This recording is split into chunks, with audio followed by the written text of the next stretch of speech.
या बसा. नमस्कार. डॉक्टर काही सिरियस तर नाही आहे ना यांच्या बाबतीत? हे बघा, यांचे रिपोर्ट्स तर सर्व नॉर्मल आहेत. मला वाटत नाही की हे शारीरिक व्याधी किंवा आजार आहे. हे सायकोलॉजिकल किंवा मनाचे आजार आहेत. तर तुम्हाला सायकोलॉजिस्टला दाखवावं लागेल. म्हणजे तुमचं म्हणणं काय, हे वेडे झालेत की काय? तुम्ही असा गैरसमज का करून घेताय?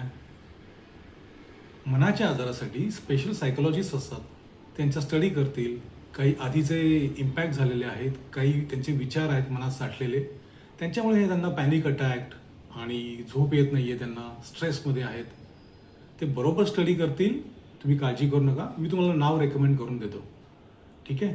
आणि तुम्ही लवकरात लवकर निर्णय घ्यायला हवा, नाहीतर याचे परिणाम फार वाईट होतील. मी मला सजेस्ट करतो आणि काही गोळ्या लिहून देतो, त्या द्या त्यांना, त्यांना बरं वाटेल. ठीक आहे? बरं, ठीक आहे.